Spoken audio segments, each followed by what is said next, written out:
di jalan Allah. Ini Masjid Enam Syuhada lagi dikunjungi sama Ketua Hilmi.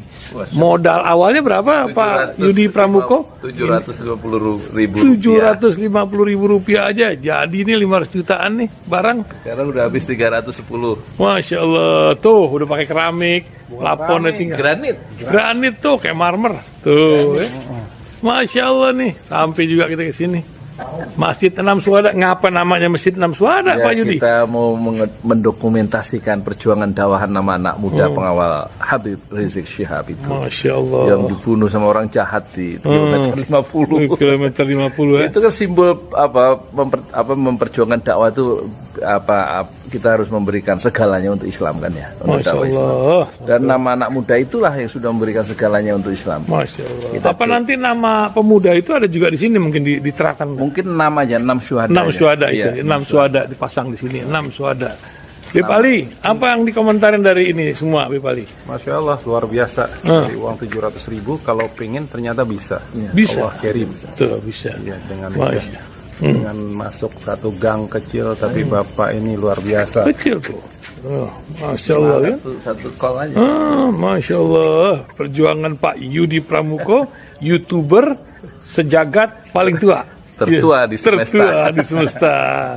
Masya Allah.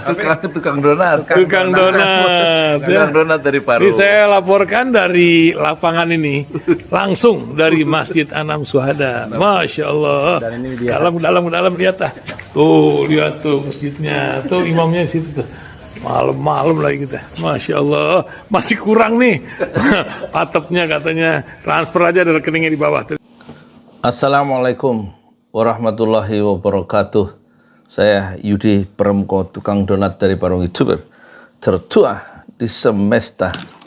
Alhamdulillah, semoga Allah menganugerahkan kesehatan, keimanan, dan juga rasa cinta di dalam relung jiwa kita, sehingga dengan kesehatan, rasa cinta, dan keimanan itu kita meniti kehidupan yang sementara ini, al-hayatul faniyah, yang penuh dengan tipuan, penuh dengan intrik, penuh dengan fitnah ini. Semoga selamat menyeberang menuju kehidupan yang kekal abadi, yang tidak akan pernah mati-mati lagi, yaitu kehidupan al-hayatul baqiyah. Dan moga-moga Allah menganugerahkan atau melindungi kita ya, dalam kehidupan dunia dan kehidupan akhirat. Di dalam Al-Quran Allah berfirman, Allahu waliyuna fid dunya wal akhirah. Allah pelindung kita di dunia dan di akhirat. Pak Jokowi itu, saya kasihan dengan Pak Jokowi ya.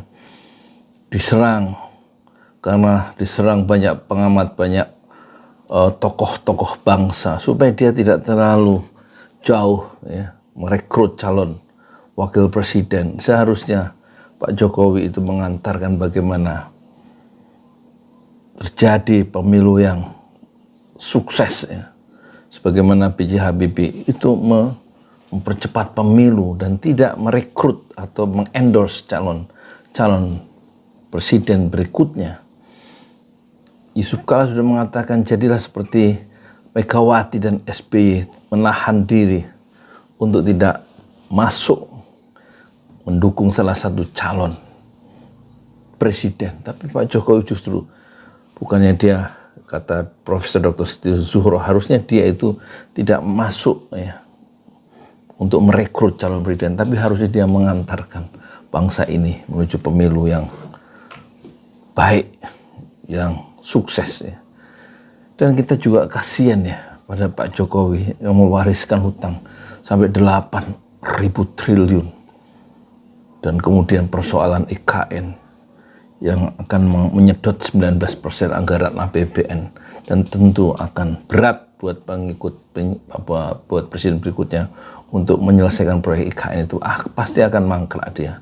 Begitu juga biaya kereta api cepat Jakarta-Bandung yang ditolak sejak awal oleh Ignatius Jonan ya, Menteri Perhubungan, sehingga Ignatius Jonan itu dipecat karena dia tidak setuju dengan keputusan jarak pendek 150 km tapi membuat kereta api cepat, dan terbukti ya, pengamat-pengamat yang mengecam itu tidak dihiraukan, tidak diindahkan oleh Pak Jokowi dan oleh Pak Luhut dan yang lain-lain, sehingga kereta api cepat itu membengkak. Sekarang dikeluarkan peraturan APBN membiayai kereta api cepat, beban lagi kepada APBN, dan itu berarti kita ya terpaksa dan dipaksa oleh peraturan-peraturan presiden untuk membiayai kereta api cepat, membiayai IKN yang rakyat itu sendiri menolak. Kita kasihan pada Pak Jokowi ya, yang kemudian melahirkan banyak bom waktu. Di samping IKN, kereta api cepat, juga tenaga kerja asing. Konon menurut para pengamat ada 15.000 proyek atau perusahaan Cina yang beroperasi di Indonesia dalam kepemimpinan Pak Jokowi. Saya nggak tahu, tapi itu menurut informasi di media sosial begitu ya. Dan persoalan-persoalan sosial, persoalan-persoalan kedaulatan RI itu juga mencemaskan para purnawirawan ABRI. Belum persoalan PKI yang kemudian dikeluarkan surat apa itu yang bulan Agustus tahun 2022.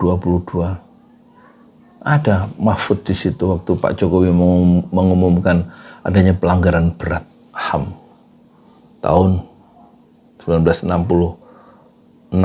atau 1965-66 itu, dan membuat marah Gatot Nurmantio tentang pengakuan pemerintah adanya pelanggaran HAM berat yang dilakukan otomatis dilakukan oleh TNI.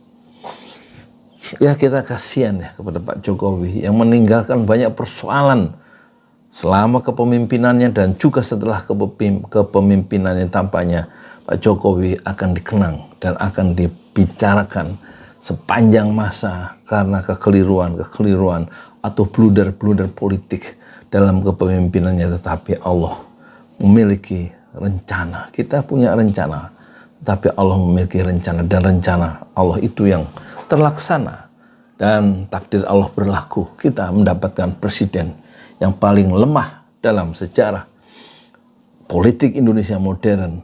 Itulah takdir Allah.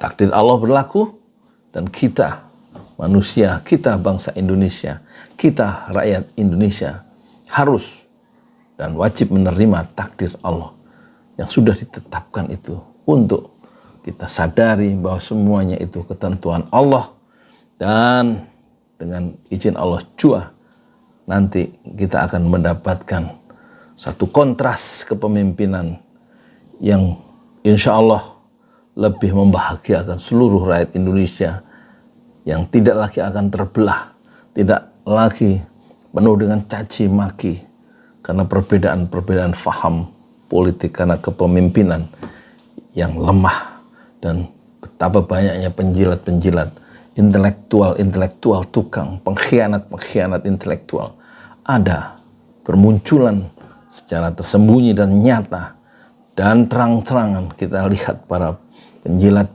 intelektual itu untuk kepentingan dirinya sendiri. Yang penting ABS, asal Bapak senang, asal Pak Jokowi senang, mereka bersedia melacurkan diri, memberikan informasi atau semacam sikap-sikap feodalisme yang menghancurkan etika demokrasi kita sendiri.